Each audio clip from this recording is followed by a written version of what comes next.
Hello, welcome back to Veg Plot. It's going to be a bit of an odd video, this one, because we've been doing a lot of work in the garden and I've done my back in just a little bit, but it just means I can hardly move, bend and things. It's just a muscular thing, so it's going to be a bit of an odd video, this one. Anyway, there's quite a lot of things I want to show you that I am doing. I want to show you what I'm doing outside as well, and the new bed that I've created up near the greenhouse. But I've got plenty of seeds to plant out. I've got a list of about 10 seeds. I'll try and put the list here, which you can sow in June, which I'm going to be sowing. I decided on the watering system for the hanging basket tomatoes, so I was going to show you how that works and how I set that up. I can't recommend it to you at the moment, but I'm going to trial it when we're away for a few days, and then in a few weeks time I'll let you know whether it was worth it and if it worked or not. Yeah, plus I've got lots of tomatoes. These are honeycomb tomatoes, which I think got scorched by the sun. They were too hot at the top of the polytunnel, so I took the stem out, and they've branched out from these nodes here. So now I've got these multi-stem, and I've got about 4 of these, which I'm going to be planting up into tubs, so they need doing as well. Right, where should we start? Should we have a look at these seeds first, or should we go and look at the watering system? Right, I think actually we'll look at this watering system first, because it's really easy to set up. And I've got it going on 2 of these tubs, but it does look a bit weird. It looks like, you know, a blood bag, you know, doesn't it? You might get in hospital, you know, one of these bags. Anyway, the bags can take about 2 litres of water, and that's what they do take. And you just fill them up with water, and then you attach this drip tube which feeds down the water by gravity via this little controller, and then goes to the ground via a little spike here. You see this blue spike? And I'll try and do a close-up with a different camera. I don't know if it kind of works here, but you can see the drip just forming there, and then it drips down at a rate that you can actually specify. So on this little dial here, it goes millilitres per hour. And so if there are 2 litres in there, I figure there are 2,000 millilitres in there. And so you can specify how much you want it to come out at, say 5 mil or 10 mil an hour. So I've put it at 20 mil an hour, which I've worked out. Well, say you did it at 10 mil, 10 times 24 hours in a day gives you 240 mil. So if we round that up to 250 for easy maths, because I'm really not that great at maths. So that's 250, so that's 4 250s in 1,000, and we've got 2,000. So we've got about 8 days worth of water in there if it's dripping at 10 mil an hour. So I've put it up to 20 mil an hour, which means I've got about 4 days worth of water in there, which means it's easy for a long weekend away, something like that. I mean, just depends how much your plants need, I suppose. But anyway, so that's that one, and that one's set up. Really easy to do. Just fill the bags, you hook them up. Let me show you. Hook them up by this hook, just hang them down. So that's what I've gone with. I didn't go with the sort of ceramic drip feedery bottle things, just because I thought they'd get in the way of the plants, and I didn't know how they would sort of work with, you know, being so close proximity and things, and sort of overbalancing the stuff being a hanging basket. Yeah, they come in packs of 5. Yeah, really easy to set up. So I'll let you know what they're like. Just got them off Amazon. I'll let you know what they're like and if they worked in a few weeks' time. Right, let's have a look at these seeds, shall we? Right, as I said, we've got about 10 different seeds which you can be sowing now to get the most of your cropping throughout the rest of the year. And so now really is the time to be getting these in. So I've already got some gutter peas in, which I put up at the allotment, but you can be sowing peas still. These are Kelvedon Wonder. Yeah, these will be lovely garden peas, lovely and fresh later on in the summer. Just sow them direct, water them in, put in some pea sticks, and they should romp away. The ground should be really warm now. They should do really well. The only thing about sowing later in the season is pea moth, which can lay their eggs in the flowers, and then the larvae can get into the peas. I don't know if you've ever seen that. It's really horrible. But yeah, if you cover them with netting and stuff, that can help alleviate that. It doesn't always happen, and you can pick them out. But anyway, so peas, first one. Next one is parsley. Now, I grew parsley here in the polytunnel last year. I've still got a couple of them in there which wanting to go to seed, but I keep nipping them off, and they're doing really well. So you can be sowing these. These are a seed tape, or you can sow seed direct, or you can even get them from the supermarket, split them up, you know, like a little pot that you get, pot them on, grow them on a bit, and then you can plant them out, plant them in your polytunnel greenhouse, something like that. But yeah, so parsley, it's another good one. Now, an all year round thing which you can sow all the time actually is radish, and that's pretty common, but really nice and crunchy, and they will romp away at this time of year. They'll be ready in a matter of no time. So radish are a good one. Carrots, now, I've got 3 types of carrots here. Charisma, Flyaway and Autumn King. I should probably save the Autumn King to a bit later. But yeah, the carrots can be growing in the ground. Now again, sow them direct, and these again should romp away. As long as you keep them watered and then thin them out, you should have a really nice carrot crop. But I do have one surprise for you. I think I mentioned them in another video, but if you didn't see that one, yeah, it's these. Now these are Manpukuji carrots from Japan. And I got them off She Grows Veg, and these can grow up to 1 metre or so long. So I'm going to be sowing these a little bit later in the video. I've got a special container out the back. I want to show you how I did that. But yeah, we shall sow some of these and see how we get on with them. But yeah, can't imagine carrots that long. Right, what else have we got? The space alien veg. Yeah, this is kohlrabi. It's Moldrava. It's an F1, and it's this amazing purple sort of brassica. It's sort of crispy. You can chop it up, you can make crisps out of it, chips out of it rather, grate it up into salads, things like that. So yeah, these grow really well. So you can be sowing kohlrabi now.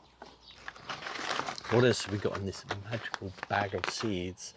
Dwarf French beans. Now I've got some growing up on the allotment. If you've watched my other videos, you'll see that I planted them out a couple of weeks ago. So dwarf French beans, to get successional sowing, go and direct plant these now, and you'll get some lovely crops towards the end of the year. Actually, beans are a real major thing to be sowing now. Yeah, everything. I've got runner beans, I've got these special beans that I grew last year. I'll put the name on the screen because I can't remember the name of them. It's on the tip of my tongue. But anyway, yeah, these have all got to go in the ground, so it's a really good time of year for getting beans in.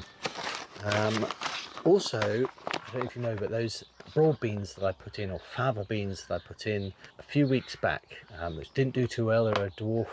I found some others from Sutton's, and these are the Sutton, and I'm going to be sowing these direct up on the allotment now, because you can apparently sow these right the way through into July. They're a dwarf, as I say, so they should do fine, but I'm going to sow these direct up on the allotment. So broad beans.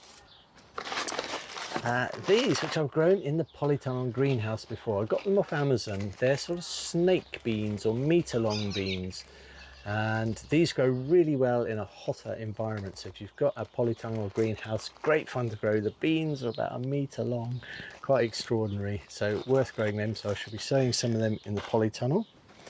And what else have we got? We've got some Trail of Tears beans. They've all got to go in. They're another bean which you can pick for dried seed, for beans for eating in the winter. They're a lovely black bean, or you can pick them green, you know, when they're very young, before the beans swell, you know, so you eat the pods as well. Just like a French bean really, and they're nice that way. So these have got to go in. Lots to do, isn't there? And I've also got a selection of other beans which I'm going to be sowing at some point, which somebody sent to me. So thank you very much for sending me those. You know who they are. You are. I don't like mentioning names just in case you don't want to be mentioned. If you do, please let me know and I will definitely mention you. And yeah, last one, I have some pak choi. Apparently these can be sown. It's sort of June, July, sort of last time you want to be sowing these out. And they don't probably like too much sun. But yeah, I never had much luck with these, so I'm going to give them a go and we'll see what they're like. Right, let's take these Manpukuji carrots, shall we, wherever I put them, and we'll go and sow them in this container outside, which I've got specifically for it. The thing with these carrots, obviously, because they are so long, is that you've got to have something for the roots to get down into. Now, the soil where we live is really stony and absolutely no good for that whatsoever.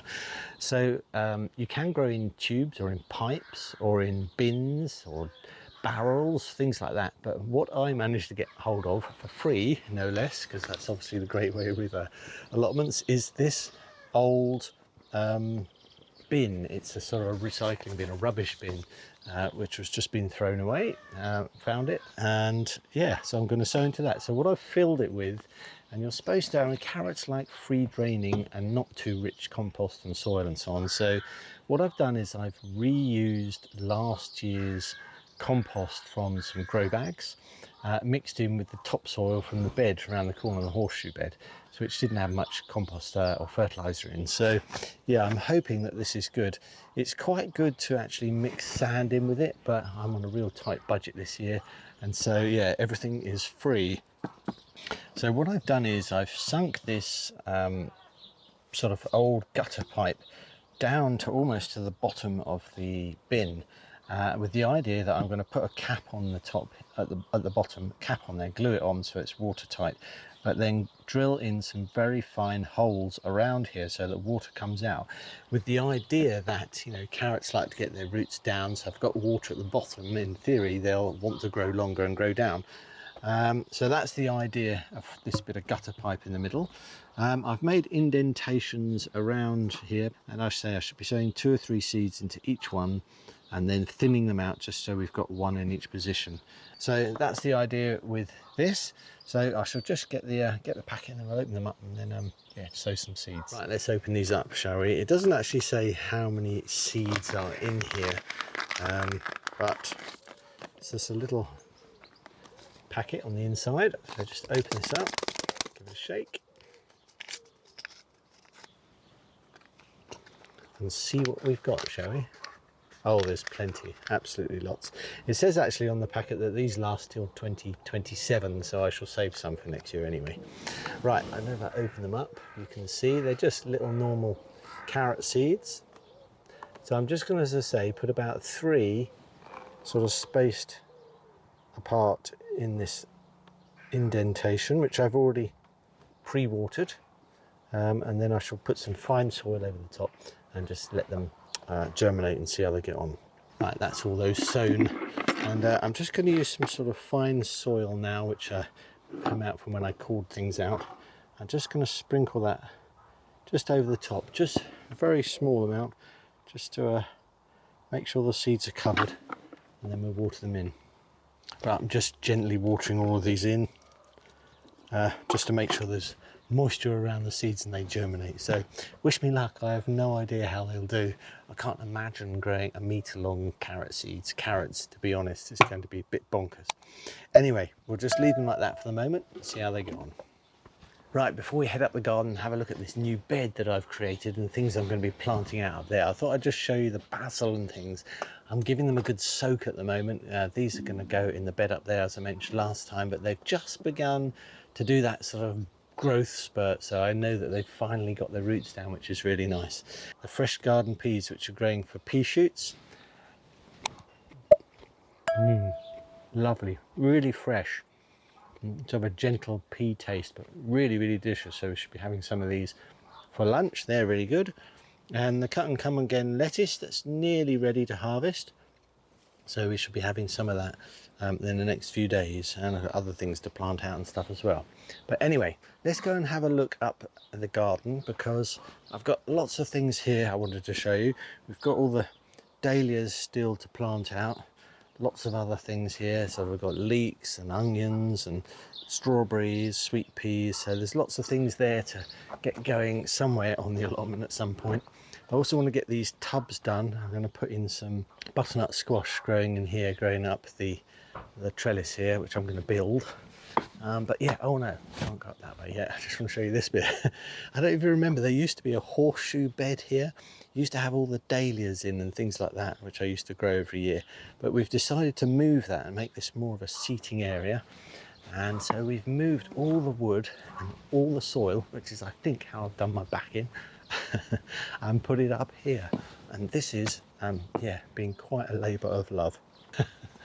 Yeah, as I said, yeah, this bed was originally sort of from down there, and we've basically lifted the boards, reused the boards, cut the boards, shifted all the soil in the spare compost bags we had, and put it back up here. I've put in chicken manure pellets and bloodfish and bone, so that's ready to go. And I want to sort of start planting out these other sweet corn. These are swift. and they're looking a little pale, so they desperately need to go in the ground. So I'm going to put these towards the back of the bed, and we're going to stagger things coming down. So the idea with this sort of area at the top of the garden is to make it more growing food orientated, because this sort of space that I have here is sort of your average garden size, I think, sort of new garden size. So I thought it might be really interesting to see that we can grow in an average space rather than having all these allotments and polytunnels that I've got. So over the next 2 or 3 years I should be developing this space.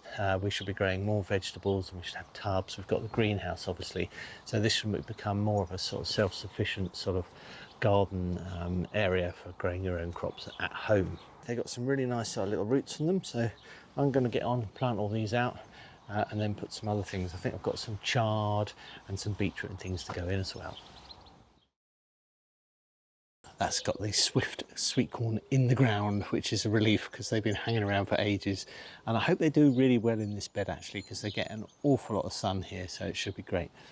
Right, so let's just pop in the greenhouse, see what else we can find, because I've got a feeling that I've got some yeah, chard and things in there I want to plant in this bed too. Right, here we are in the greenhouse. So we have got some beautiful little plants here, although they started off a lot better before the sparrows got hold of them and they gave them a good old nibble back. I've also potted them up, or moved them onto these slightly bigger cells, and they benefited from that, I think. But yeah, I'm going to have to put some of them out and risk it, and I'll have to put some fleece over them or something like that to keep baby sparrows off, because they've all fledged. Yeah, other tomatoes are doing well. These are the cherry falls. Look how bushy they are, and lots of little tomatoes coming on them already in the middle there. Some lovely, so many flowers. So these are doing really well. Chilies have just begun to wake up. I've only just gotten going, so I'm not kind of sure what sort of crops I'm going to be getting off them this year. But these in the pots are okay. And these other tomatoes, these are the Allura Ochre, they're all doing wonderful. So yeah, let's just grab some of these, shall we? I think this is the peppermint chard. I think we'll have some of that. We'll put some of that in the bed first, just in front of the sweet corn.